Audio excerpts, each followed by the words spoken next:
Welcome to AbilityMKE Now with River West Radio. We are a show all about integration, bringing people with disabilities and people that don't have a disability together, enjoying life here in the Pewaukee area. We all have different abilities, and here at AbilityMKE Now, we dive into this topic of diverse abilities, showcasing and sharing a variety of aspects of ability-related topics. The concept of a disability hits a wide range of possibilities. We could be talking about a physical or mental disability, the deaf or hard of hearing community, blindness, chronic pain, mental health diagnosis, goals of substance use reduction, and so much more. We all know people who have disability of some sort. And here at AbilityMKE Now, we are focused on what we can do to bring all of us together and bridge any gaps or barriers that may actually exist or may just seem like they exist, and to break those barriers down. So my name is Sue Roskopf. I'm here along with my husband Kurt and Emily Gollmer, as usual, with our crew tonight. And we actually have a really special guest joining us tonight. And I'm going to pass the mic on over to Emily to give an introduction to our friend that we've known for a while now and are so excited to have him on with us. So I'm going to pass this over to you, Emily. Okay, our special guest tonight, we all met through the Happy Neighborhood Project. And he is in the brainwave industry. And one thing is that he created his position that he's in. So Morry Zelcovitch. Do you have anything you want to add to my introduction? Yeah, we're gonna hear from somebody who has gone through some stuff in his life, and what we're going to be hearing of tonight and the whole science behind this is for sure because of his gifts and talents, but also because of motivation through experiential story that can be told. And so this is something where Morry is practicing something that he understands the need for it, because he's been through something and he's enjoying how he can share this out to people to use in their journey in life and apply it all the way that they need. So this is definitely a tool, and Morry is very passionate about this being shared. And before we're done tonight, I'm going to be pressing Morry for a special K challenge. Before we're done, before we're going to let Morry go, he's going to do a little something that I've learned in leadership is necessary, and that is succession planning. So the idea is Morry's going to tell you he's the only one that does this because he created it. So we're going to find out from Morry what is going to happen when we need a successor for him to carry on, because with leadership groups I'm a part of, we think about generations down the line. And I want to spark in conversation tonight, how is this going to be available for generations to come? So here we go with very forward thinking. Morry, take it on. Give us some more of your background and what is it that you do, really? Sure. Well, thank you very much, everybody. It's a real pleasure to be here, and I'm honored that I was invited. So hello, everyone out there as well. I am Morry Zelcovitch, and I am, as Kurt mentioned, the world's first and only of what I do. I call myself a Brainwave Entrainment Engineer. I create sounds and visuals that alter your brain. They alter your brainwave activity. And by altering your brainwave activity, it alters your neurochemistry. And by changing the chemistry in your brain, that changes how you see, act, react, and perceive the world around you. You can look at the world and how you perceive it, how you feel about it, as kind of like you're a chef. And just like with any chef, if you cook like me, you're going to take all these wonderful ingredients and make something that tastes like crap. That's what I do. So if you think the wrong thoughts, if you do the wrong things, you end up creating a life that doesn't taste very good, to use the cooking analogy.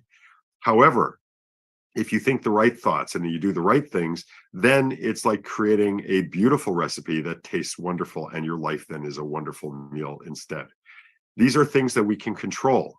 And whether your life is where you want it to be or isn't even close to where you think you want it to be, your life can be everything you want it to be simply by changing your recipe.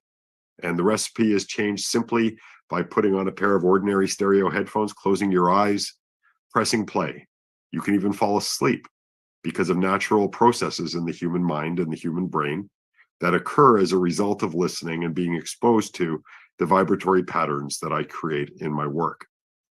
So essentially, I went through life very well. We all have a story. Let's just put it that way. We all have a story. I went through the first 40 years of my story wanting to be dead. I used to wake up every single morning. I'd cross my fingers. I'd draw the drapes, stand on my bed, look out the window, and hope I would see mushroom clouds, because seeing mushroom clouds would mean that I don't have to live through another day. Of course, I never saw mushroom clouds, and I got more depressed every day that went by. I tried to end my life at least a half a dozen times that I can remember. Obviously, I'm still here. That tells you and it tells me that I really didn't want to die, because if you want to, it's pretty easy to do it. The fact that I didn't succeed was proof to me that I wanted to live more than I wanted to die. The issue I had at that point was, well, I want to live, but I don't want to live feeling the way I do. So I started looking and investigating and researching things I could do to help me to help myself. And as most of you know, because I'm not the only person in the world who's ever looked at things to help themselves, there's lots out there. And even though much of it didn't really seem to help me on the outside, it helped me by teaching me. So every single thing I came across actually was beneficial. And there was a lesson to be learned from it. And as I was learning these lessons, I was slowly evolving my own technique. When I finally came across this thing called brainwave entrainment, which, by the way, I wish I could say I invented, but I didn't. But when I came across it, I was sure this was the key to bringing my life into the light. It turned out it wasn't. And I got even more depressed, because at that point, I'd been researching and studying and hunting for decades. And I thought this was pretty much my last hope. Then one day I kind of made the realization that the technology didn't evolve in this science. The technology stayed the same. And in my mind, nature is about change. It's about evolution. It's about, mountains. They look like they stay the same, but they change. Rocks change. Rivers change. People change. I used to have hair on my head. That's proof that we change. Okay. So what happened was, it cued me in that maybe my point of feeling the way I feel is to have discovered this process and then evolve it and reimagine it, reinvent it, if you will. And that's what I've been doing for the last 40 years, studying, researching things like quantum physics, psychology, sociology, psychoanalytics, pretty much anything that you can think of that has to do with our perception of life, our perception of happiness, joy, anything like that, neurochemistry. And I pieced together little bits and pieces that ended up creating my changes to this technology. When I started using them, that changed my life like crazy. I will stop my story after telling you very quickly that the first recording I created, I was afraid to use, because I thought, what if it works? And then I was afraid to use it. What if it doesn't work? Because I had no idea what to expect. When I tried it, I was very disappointed initially, because I didn't feel a thing. It was a half-hour recording. I heard everything clearly. I didn't feel any tingling or like anything was different or anything was changing until about 5 minutes after the session was over. Because at that point, and I didn't mention this before, but one of my symptoms for 40 years was hearing thousands of voices at the same time. So every waking hour, all I heard were thousands of voices, like you're at a concert at intermission and everybody's talking at the same time. Well, 5 minutes after my first session, I started hearing the voices again. This was the very first time in my life where I didn't hear voices, and I didn't even notice that they weren't there. It was quite an exciting reveal and quite an interesting understanding that led me to just go crazy, literally inventing and reinventing the wheel, as it were, until now I have like 40 or 50 or 60 different technologies that I've developed that are all based on brainwave entrainment that help to change one's perception. They help to change one's attitudes. They change your chemistry, which again is what's responsible for how you feel. So in a rather large nutshell, that's what I'm about. That is amazing. So I love your story. It's a powerful one, and I'm really curious now. I know you've worked with lots of people over time now. Can you tell us about some success stories that you've had along the way? Well, most recently, my work has been recognized and used in the anti-Alzheimer's protocol called RECODE by Dr. Dale Bredesen, who wrote the New York Times bestselling book, The End of Alzheimer's. And it's used to help with sleep, with anxiety, with stress. I've been adding certain technologies that might prove helpful in reducing the amyloid protein as well, which builds up between the neurons and clogs the system in the brain. It's also used by the Brazilian military to help train their military police.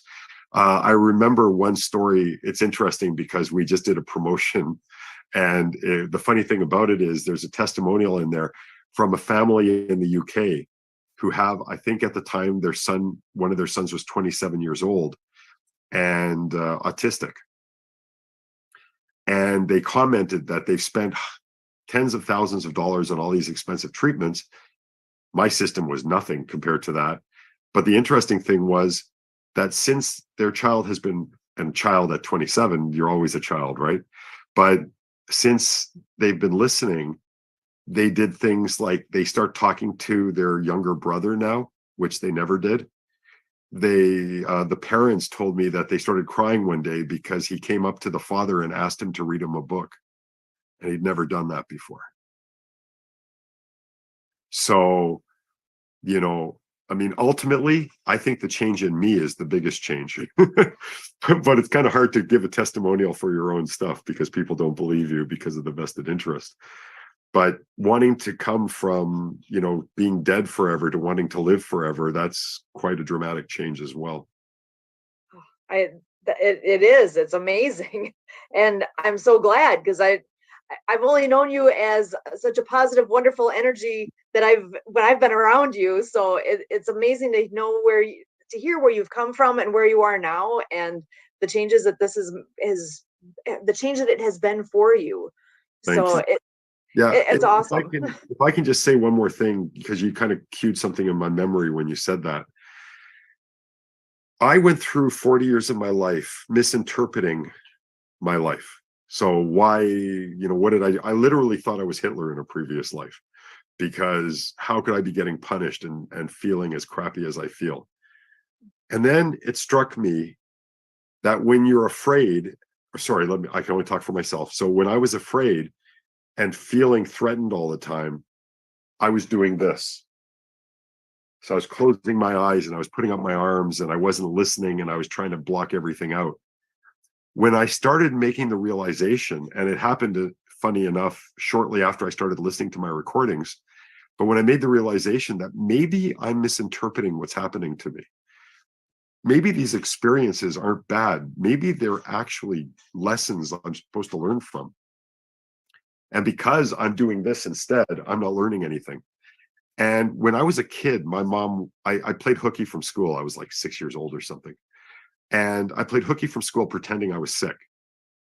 My mom was cooking in the kitchen and talking to my aunt. And the interesting thing is I got bored, so I went into the kitchen.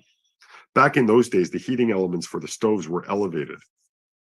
And when you turn them on, they glowed orange, almost like a lava lamp, right? They would just mutate into different oranges and yellows and reds. And I was fascinated. And while my mom's talking on the phone, I started reaching out for the element. And she said, "Don't do that. You'll burn yourself." Very loving, very soft. I reached out a number more times. Each time she got a little angrier because I wasn't listening. I wasn't paying attention. Finally, second last time, she slapped my hand and said, "Morry, don't do that. You'll burn yourself." Well, being who I am, of course, I reached out one more time after that. And this time she didn't catch me and I burned my hand really badly. I think that was a lesson for me that I suddenly realized was if I had listened to all these lessons and messages before, I would never have burned my hand. But because I wasn't listening, the universe got louder and louder and more intense trying to get me to listen. And when I wasn't listening, I just kept thinking my luck's getting worse and worse and worse, and the world hates me and everybody hates me and I hate myself. So that little story came back to my mind, and I realized that I was just misinterpreting lessons as bad. And now I'm of the opinion there is no such thing as good or bad, only the meaning we give something. And we can choose to give something a different meaning. It doesn't have to be a bad meaning. For me at least, and I believe for everybody, we feel bad when we're on the wrong track and we feel good when we're on the right track. So I think it's important to remember that. And when you feel bad, look for the lesson you're missing and look for different ways to interpret what's happening around you. Because again, feeling bad lets you know you're not thinking or doing the right thing. It's actually beneficial. When you break a bone, it hurts. Can you imagine if you broke your leg and it didn't hurt? You may not go to a doctor. It may heal mutated. It may get infected. You could die from it. The pain is actually valuable. It's there for your own good. It's not there to hurt you. It's really there to help you. Anyway, I promised I'd just be a minute, and I blithered on. I apologize. That's fantastic. Because I know it kind of makes me think of, you know, when you get a gut feeling about something too. There's been those times in life where I didn't follow what my gut told me, and I wish I had. You know, those were the ones where it's like my gut said I really should be doing this, but my head was like, I think this is where I'm supposed to be going, is this way, down this path. And in hindsight, if I had listened, if I had really taken in and thought, not actually, if I had not thought, if I had just listened to myself, I knew deep down what the right answer was. And none of those times where I went against my gut feeling did it turn out to be the right choice. Do you want to scientifically know why that's the case? Oh, yes, I do. Neurons, which are your brain cells, actually exist in two other places in your body as well, in large numbers: your heart and your gut. So if you want to make the right decision, always think with your heart, your gut, and your head. And if they all agree, there's a pretty good chance you're doing the right thing for you. And if something doesn't feel right, take a few steps back, take a few breaths, and think about what you want to do again. That's what they say. That's why they say those three things are always connected. Yeah. Like very closely. That's very interesting. How true. I love that, because I know you hear that even in movies, whatever, you know, really listen to your heart. What is it telling you? And to hear you put that explanation to it, it brings it together. I love that. That's perfect, because I come from a science background, so whenever you can talk in those terms, I'm like, I'm all in. I want to know more. So have you had much interaction with folks that come to you with a disability and are specifically looking, and I know that's, again, really broad statement, right? Are there any specific stories that are where you've made, I know you shared one already, but I'm just curious if there's other possibilities here that I would love to hear more about. I find this really intriguing, and I'm feeling like a sponge right now, and I'd love to hear more. Okay, so my view isn't, like, the word disability doesn't make sense to me. What makes sense to me is more otherwise abled. Yeah, I love that. I worked in the 1970s. Yes, I'm 110 years old. In the 1970s, I worked at, I think it was 76, when Canada had the first Olympics, our first Olympics. And near my city was at the time they called it the Olympics for the physically handicapped, physically and mentally handicapped. And the government ran a program, and they call it otherwise abled, but they also said that the biggest disability anyone has is our opinion of them. Not their actual physical or mental issue that they may be dealing with. And when I went to work there for that 10-day period or 2-week period, however long it lasted for, I remember thinking to myself, how am I going to sleep at night? Because I'm going to feel so sad and so sorry for all these people. I ended up going to see a swimming competition, because I used to be a swimmer. And the person who finished in last place, quite a bit behind everyone else, had one arm, a stump on the leg, and another stump on the other leg. I feel like crying just thinking of him now. Not because I feel bad for him, because I felt like so much less a person around him. When you have to deal with something, you actually have to. It's not like you imagine. You know, you can imagine what you would do if you were walking by a burning building and a mother was crying in the second floor, holding her child saying, please help us, please help us. You know, you can imagine that you're a hero and you're going to go in and save everybody. In reality, you might just walk by and pretend you don't see or hear anything. You just don't know what you're going to do. When you have no choice, that's a real superpower. I realized that it was indeed my opinion that was disabled, not any of these people. And okay, so that was just a side story. So yes, I have people of varying abilities, both mental and physical, who use my work. And the fact is that the people who tend to use it regularly and consistently with the right attitude tend to get the best results, whether they are shall we say, commonly abled or uncommonly abled. Part of it is changing your opinion of yourself as well. For instance, there's people in the psychology end of things who would be termed on the spectrum, let's say autism, or you know, other psychological abnormalities, as they're called.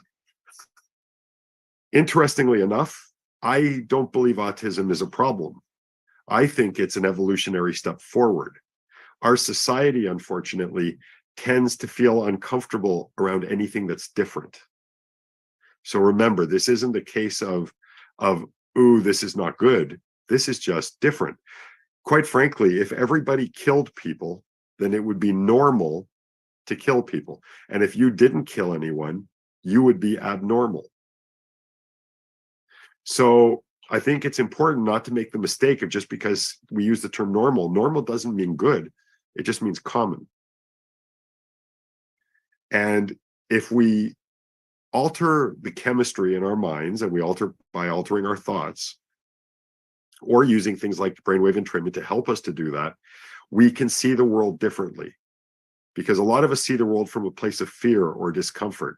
How many times do you see someone going down the street, whether they're in a chair or on cane or crutches or even walking, and they see a homeless person and they turn their head?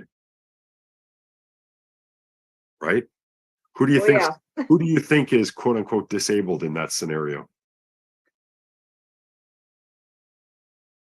It really is a matter of ability to think and to see the world for how it truly is, as opposed of looking at it through various colored, lenses, because we're brought up to feel uncomfortable for this or that.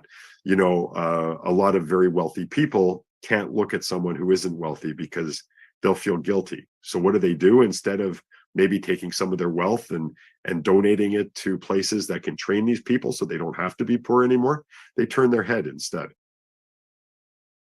Yeah, a very good friend of ours taught us that lesson early on when we first were getting to know him. And I talk about Chad all the time. He's a great friend. He's a wheelchair user, a power wheelchair user. So he's one that would go on speaking engagements, especially when he was coming out of high school and transitioning into living on his own.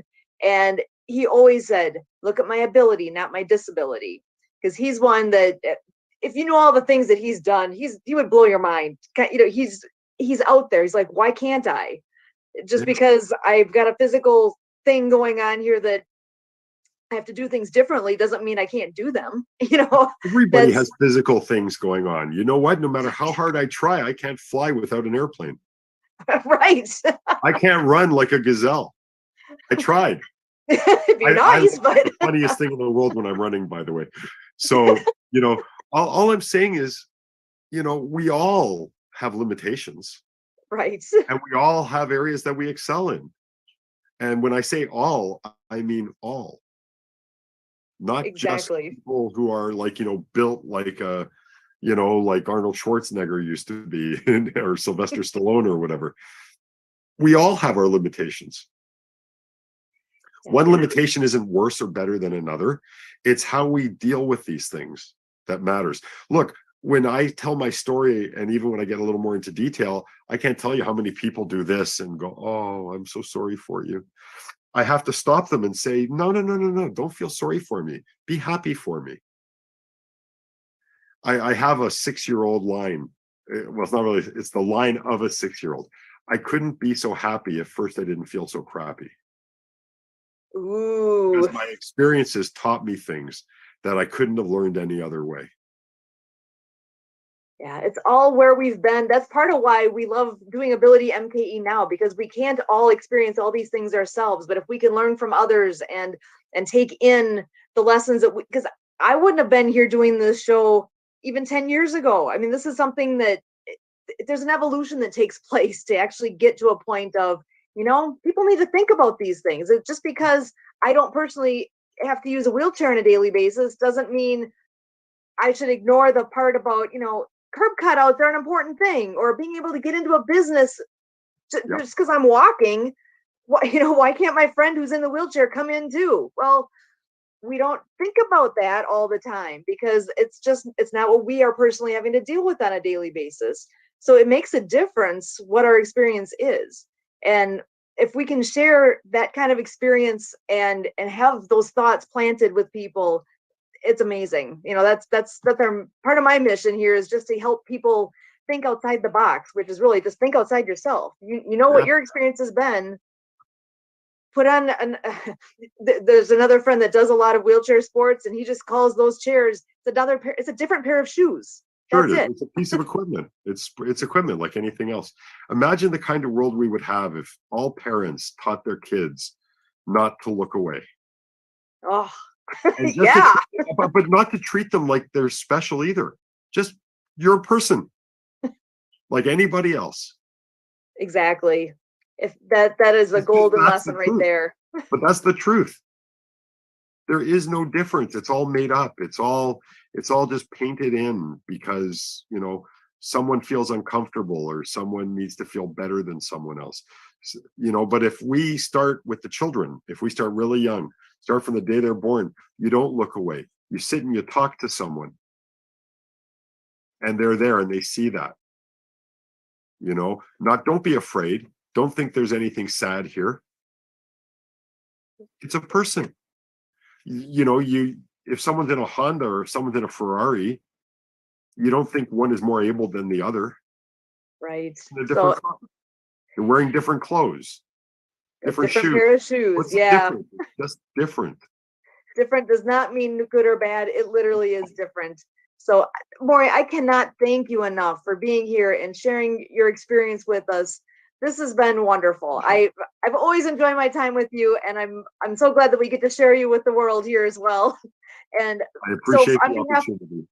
Oh, you're so welcome. And on behalf of Emily and Kurt and me, Sue Roskopf, we thank you.